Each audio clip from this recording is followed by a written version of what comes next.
Oui, bonjour mes frères, bonjour mes sœurs. Que la paix de Dieu, la grâce de Jésus-Christ et la communion du Saint-Esprit soient notre partage. Au nom puissant de Jésus-Christ. Amen. De partout où vous nous suivez, nous vous souhaitons une bonne et heureuse année 2023. Au nom de Jésus-Christ. Amen. Moi, c'est votre frère de tous les jours, votre serviteur, le frère Henri. Aujourd'hui, par la grâce de Dieu, nous allons parler sur un sujet bien, un sujet qui va bénir plus d'une personne et qui va nous aider à bien entamer l'année 2023. Mais avant de vous annoncer le sujet, si c'est pour la première fois de nous suivre sur notre chaîne YouTube, je vous prie de vous abonner sur notre chaîne YouTube, d'activer la cloche de notification, d'aimer la vidéo et de la partager. Ça sera pour la gloire de notre Seigneur Jésus-Christ. Aujourd'hui, par la grâce de Dieu, nous allons parler sur ce qui arrive lorsqu'on parle en mal d'un serviteur de Dieu. Prenons la parole de Dieu. Nous sommes dans Deutéronome chapitre 24, verset 9. Deutéronome chapitre 24, verset 9, je lis au nom puissant de Jésus-Christ. Souviens-toi de ce que l'Éternel ton Dieu fit à Marie pendant la route lors de votre sortie d'Égypte. Amen. Bien-aimés, ici la Bible nous dit clairement, la Bible nous dit de nous souvenir de ce qui était arrivé à Marie lorsque les enfants d'Israël quittaient l'Égypte vers Canaan. Ici, la question que nous devons nous poser, c'est de savoir qu'est-ce que Marie avait fait pour qu'aujourd'hui, la Bible puisse nous rappeler, nous qui sommes là, de nous souvenir de Marie. C'est-à-dire, qu'est-ce que Marie avait fait pour que la Bible aujourd'hui, pour que Dieu aujourd'hui nous rappelle, nous demande de nous souvenir de Marie. Premièrement, nous devons savoir que Marie fit la sœur biologique de Moïse. Oui, Marie, on l'appelle aussi, dans d'autres versions, on appelle ça Myriam, on l'appelle Myriam, fit la sœur biologique de Moïse et d'Aaron. Et Marie avait la grâce, lorsqu'ils ont quitté l'Égypte et ils ont traversé même la mer Rouge, Marie avait la grâce d'exhorter à d'autres femmes de venir chanter pour la gloire de Dieu. C'est-à-dire, voilà le rôle que Marie avait lorsqu'ils ont quitté l'Égypte et ils ont traversé la mer Rouge. C'est-à-dire, Marie avait le rôle d'exhorter les femmes à venir chanter pour la gloire de Dieu. C'est-à-dire, témoigner ce que Dieu avait fait. Témoigner ce que Dieu avait fait pour les enfants d'Israël. Ils ont quitté l'Égypte, ils ont traversé la mer Rouge. Maintenant, comme signe de reconnaissance, Marie avait le rôle d'appeler les femmes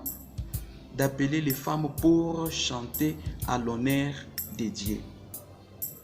Mais plus tard, Marie, comme Marie avait la grâce aussi de parler avec Dieu et puis d'exhorter aux femmes de venir chanter pour la gloire de Dieu, commença à parler en mal de Moïse. Et quand Marie parlait en mal de Moïse, elle n'était pas seule. Elle était avec son frère Aaron. C'est-à-dire, Marie et Aaron parlaient en mal de Moïse. Et quand ils parlaient en mal de Moïse, Moïse n'était pas là. Et Marie disait, est-ce Dieu parle seulement par Moïse? N'est-ce pas par nous aussi Dieu peut nous parler? Pourquoi Marie parlait de ça à Aaron? C'était au sujet de la femme éthiopienne que Moïse avait prise en mariage. Voilà pourquoi Marie parlait en mal de Moïse en disant, et c'est seulement par Moïse que Dieu parle. N'est-ce pas, Dieu parle aussi par nous. Et ce que Marie et Aaron faisaient, Dieu n'avait pas digéré cela. Dieu appela, convoqua, c'est-à-dire Dieu convoqua Moïse, Aaron et Marie devant les temples de Dieu. Et quand ils étaient là-bas, Dieu n'avait pas aimé ce que Marie et Aaron avaient fait. Et Dieu décida de frapper Marie de la lèpre blanche. Dieu décida de frapper Marie de la lèpre blanche. Pourquoi? Parce que Marie avait parlé en mal de Moïse.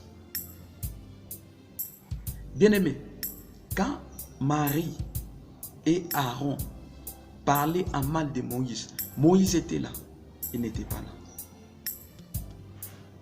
Moïse n'était pas là. Mais le Dieu qui servait Moïse était là et voyait Marie et Aaron et tout ce qu'ils disaient, Dieu voyait et il entendait. Voilà pourquoi Dieu a frappé Marie de la lèpre blanche. Et toi aussi qui me suis,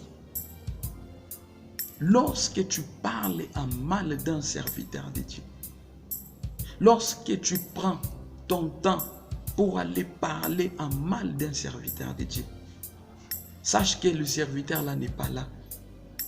Mais le Dieu dont parle, le Dieu dont sert ses serviteurs est présent et il voit ce que tu parles. Non seulement il voit, il entend aussi ce que tu parles en mal de ses serviteurs. Et la conséquence que tu auras, c'est la malédiction. La lèpre blanche représente la malédiction.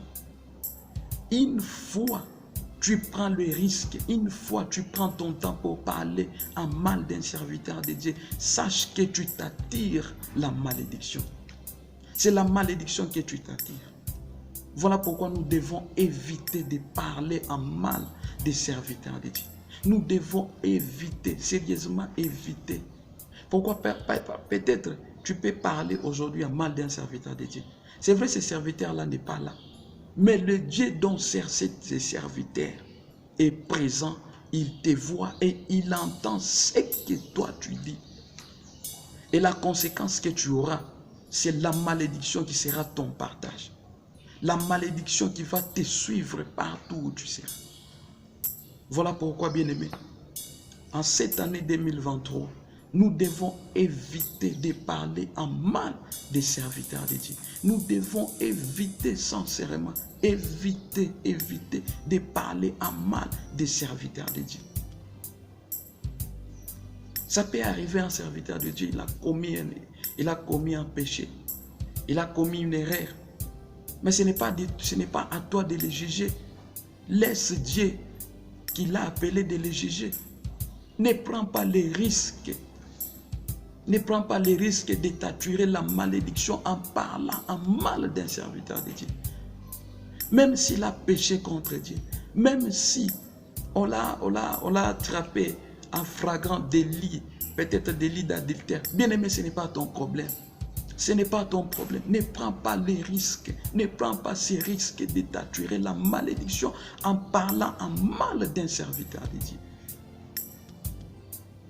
Un serviteur de Dieu, même s'il a péché, il reste toujours un serviteur de Dieu.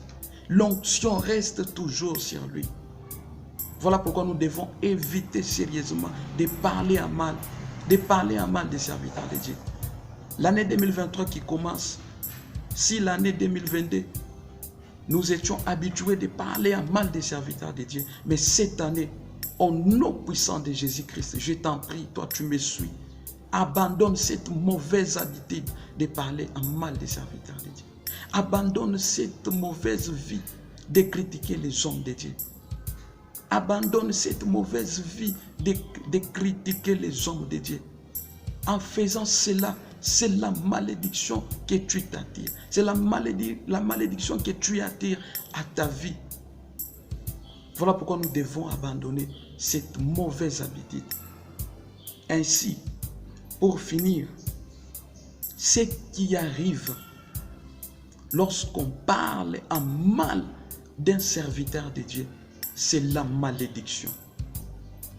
Voilà pourquoi je t'exhorte, toi qui me suis, toi qui me regardes. Bien-aimé, bien-aimé sœur, bien-aimé frère, ne prends pas le risque de t'attirer la malédiction en parlant en mal d'un serviteur de Dieu. Que le Seigneur Jésus-Christ nous bénisse. Soyez richement bénis de partout où vous nous avez suivis. Moi, c'est votre humble serviteur, le frère Harry. Que le Seigneur Jésus-Christ vous bénisse et à la prochaine. Merci.